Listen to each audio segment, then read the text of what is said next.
Week 17 of the NBA 2021-22 season was trade week, and it was a busy one. This is Run It Back, NBA Week in Review, Trade Edition. The voice of the fan. Drop a bounce pass, throw down the rim rocker. Lay up off the glass, right past the shot blocker. I follow through like Kobe's is money. You can cash it. For news on LA hoops, come over to thePeachBasket. Up-to-date sports, post-game reports, debates and play-by-play coming straight off the court. The voice of the fan making noise, causing havoc. Zone a man up, you can ask PeachBasket. The PeachBasket, coming soon on air. The PeachBasket, where the news begins. We're dropping news like we're in the stands. Creative views from the average fans.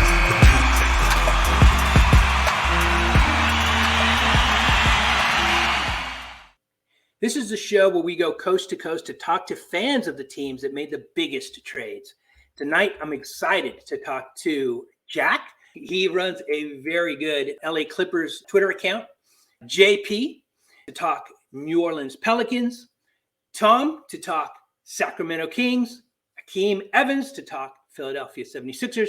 And Brandon Nguyen to talk Washington Wizards. Also be joined from time to time by Steve Persillo and Isaac Edelman of our partner site FL Teams as we break down one of the wildest NBA trade seasons ever. The moment we've been waiting for since September is finally here.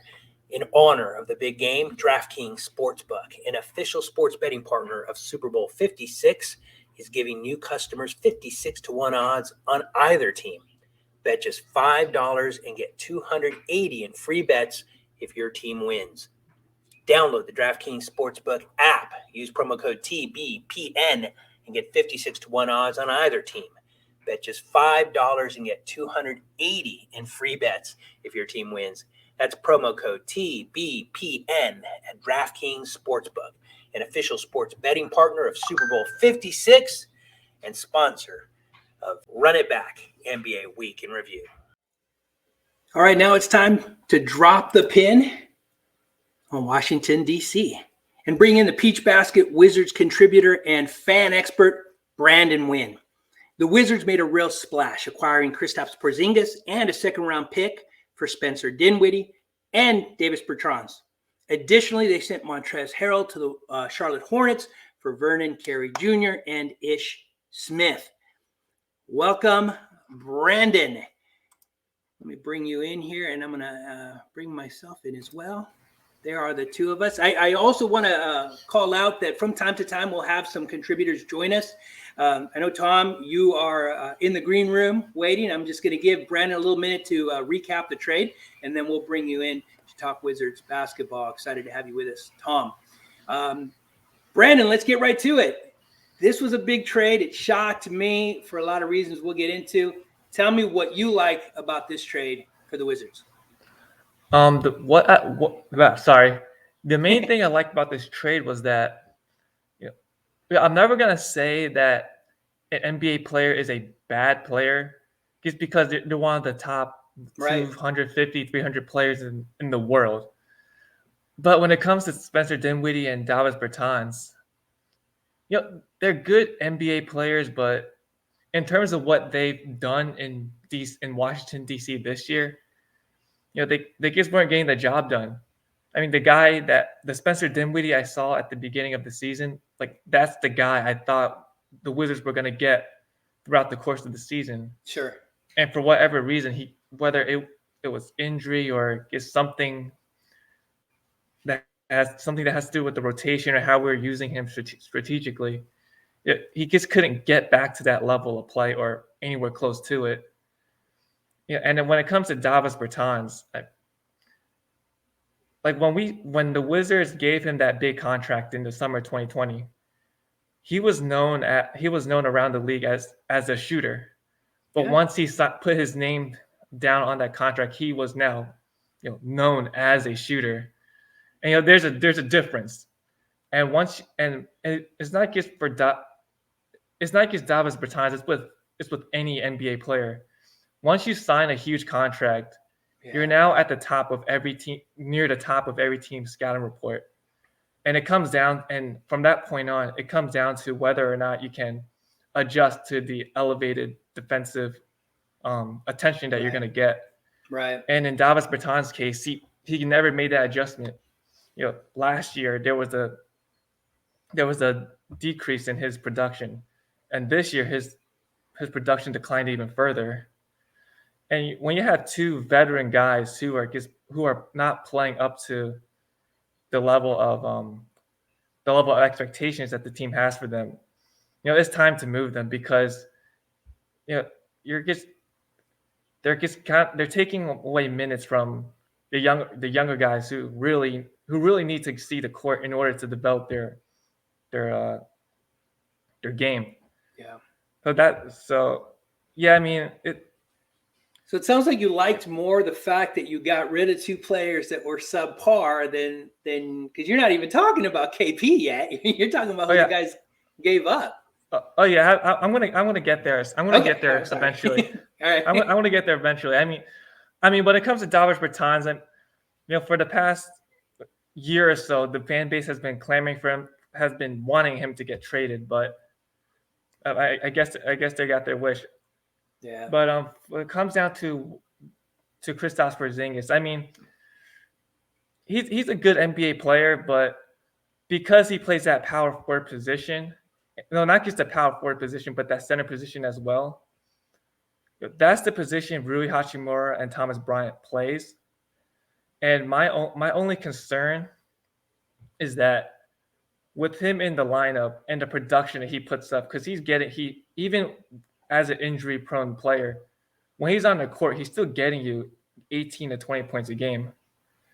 Any NBA player with that type of production is going to see the court.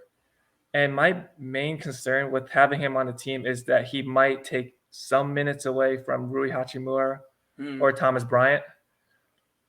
I prefer to see those guys on the court as much as possible, but we'll see how Wes Unseld Jr. decides to set the rotation moving forward. And another part I like about the trade is that we got a second round pick, which getting back picks is a great thing, because we lost as an organization during the Ernie Grunfeld era. We lost a lot of our draft picks.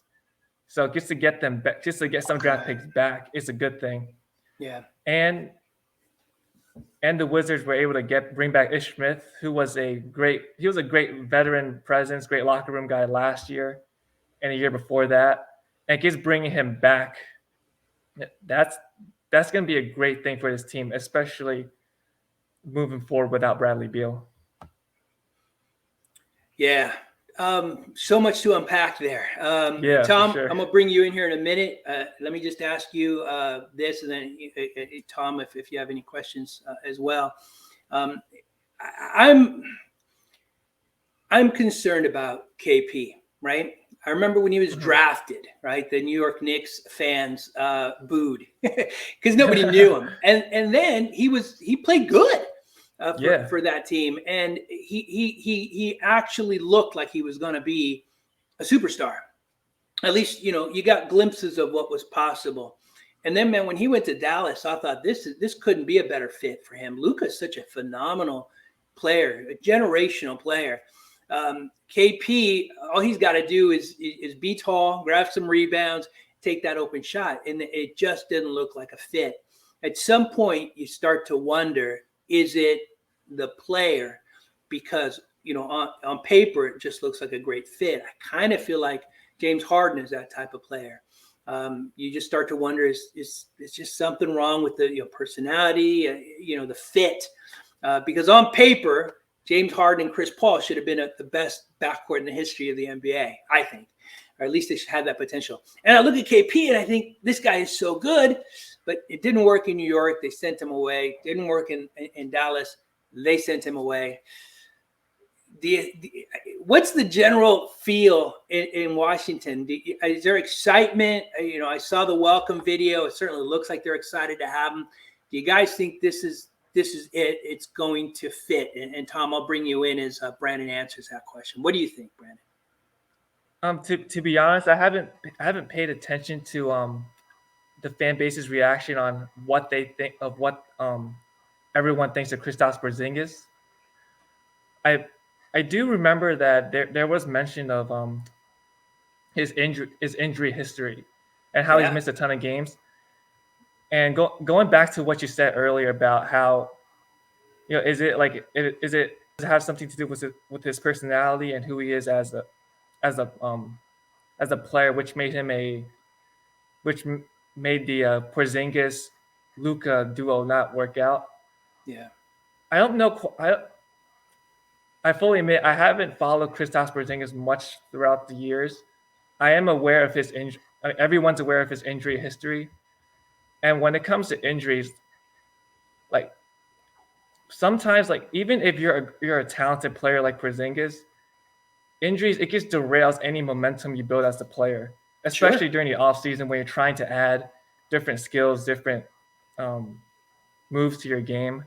You make all that progress during the off season, and then boom, an injury hits, and now instead of trying to build on what you've been working on, you got to rehab, and then you got to like slowly work your way back, and then you get injured again, and that just derails your progress even more. Yeah,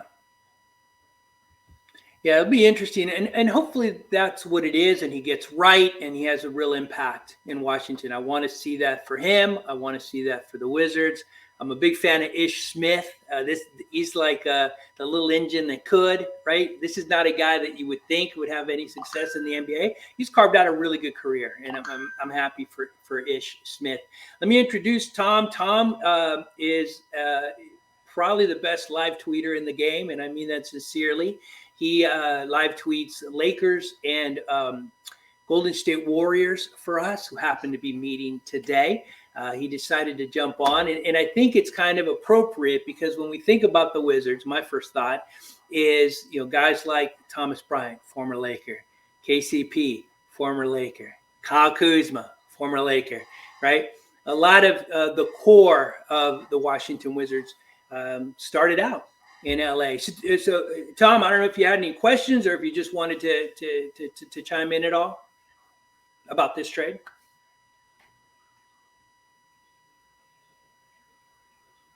Oh, shoot, Tom, we can't hear you.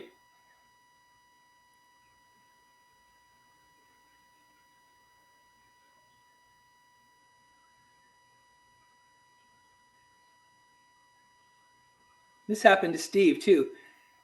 Steve, it might not have been you. We might be having some other issues. I'm assuming you can hear us okay, Tom. All right. Well, we'll let you work on it a little.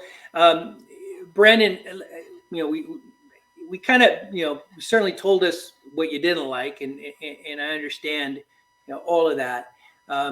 What do you personally like about the trade when you saw it happen? I mean, let me ask you that way. Were you excited, or did this feel like a loss for the Wizards? Who won this trade? I think the Wizards won this trade just because this trade it just opens up more opportunities for some of our younger players to get more minutes in the rotation. Like you move Davis Bertans to Dallas, that's going to open up more minutes for Denny Avdia at the 3-4 spot. You move Spencer Dinwiddie to Dallas. Now you get more minutes for I'm trying. I can't. For some reason, I forgot his name, but I'm terrible with names, but it might come to me later. Mm-hmm. But having Spencer Dinwiddie to move to Dallas, that's gonna give Ish Smith more time at the point guard's position. And the differences between Dinwiddie and Ish Smith as players is that Ish Smith pushes the pace, and when he can get up and down the court, especially with the young players we have, that's just gonna create so much more opportunities for easy buckets in transition, open threes, and that's just not what we were getting earlier in the season. Earlier in the season, even during that 10-3 start, right? We were, for the most part, a half-court team. We weren't a team that pushed the pace. And now with the trades that we made, I think we're going to see more up and down basketball for the Wizards moving forward. I think this is going to help. It's going to help them tremendously because now without Beal in the lineup, they don't have a a true, well, I wouldn't say true go-to guy, but an established go-to guy. Mm-hmm. Right. And right. Kuzma has a one-on-one game, but he hasn't gone through stretches where that's been his role. Yeah. For the most part. Yeah, outside of his rookie year. I was going to say, Kyle Kuzma being inconsistent is something Tom and I, as Laker fans, can understand completely. Unfortunately, you mentioned something there that I don't want to get lost in the shuffle. This Washington Wizards team started off 10-3. They were 10-4. They were the team in the East. They were number one in every power ranking I saw. They came out of the gates looking phenomenal. And I do think that is still in them. A lot of times those teams will start off the season really good, 5-1, but then they'll tank after that. I think this team has it in them. They've just got to figure it out. Tom, are you with us? Did you have any closing thoughts? I know I've got one final question. I'll leave with Isaac if unless you're with us. I don't think. Yeah. Yeah, we got you, Tom. Oh, okay. Well, it's kind of funny, like the Warriors and the Lakers are playing against each other tonight, which is kind of like the strangest thing I feel, because this is like the first time I've been on here. And LeBron I think he's gonna pass out Kareem Abdul-Jabbar tonight, I feel, because I think he's 19 points away from setting the all-time record for most points in NBA and playoff score in history. And I think Curry is at least 175 or 176 games, like consecutively of shooting a three, which is really unbelievable for any kind of player in the NBA to do that. But here, the real question to me is, like, all the soap operas that Russell Westbrook has been dealing with the Lakers. I'm just wondering if he's ever going to get back to the way he was. That's like a real issue to me going forward, because the things that he says, like, after the game would just make you scratch your head. But the Lakers, I think they need a whole new makeover and a whole change with their entire roster by the end of the year. And the Warriors, I think, are going to find a way to bounce back because they just have way too much talent to deal with. Couldn't agree more. Let's. I'm gonna kind of rephrase that question a little bit. I want to pop in one quick question from Isaac. LeBron's still got a ways to go, but I don't think I can't disagree with you that he will likely catch Kareem, which is weird for me. To me, Kareem is the greatest of all time. But Brandon, let me ask you this, because in LA right now, the big story is Russell Westbrook. The Lakers have not admitted they made a mistake, but everybody, it sure looks like they made a mistake bringing him on. When I look at Russell Westbrook and I saw who he was at the end of last season for the Washington Wizards, he took that team on his back and brought them into the playoffs. He was phenomenal. Is that, and I don't know how much Lakers games you've seen him play, but he's been really bad. Poor turnovers at the wrong time, bad shots. He just hasn't looked like that player. And I wonder, have you seen prime Russell Westbrook? Do you think those days are behind him? I know it's not fair to ask, but what are your thoughts, maybe from looking from afar?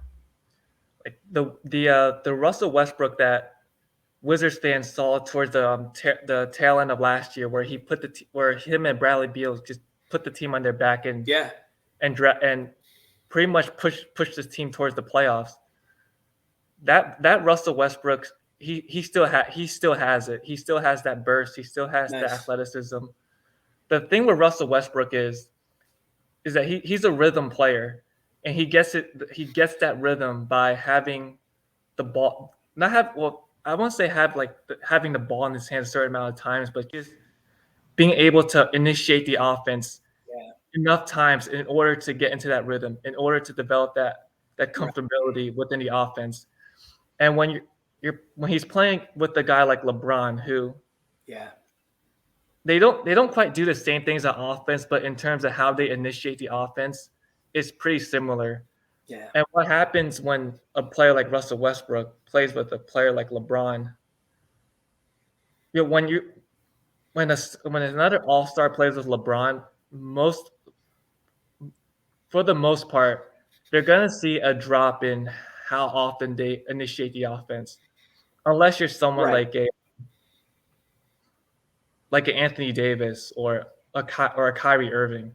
Yeah. But for the most part, even like if you go back to LeBron's Miami days, they started winning when Dwayne Wade took that step back in order for LeBron Sure. to be who he is. And I think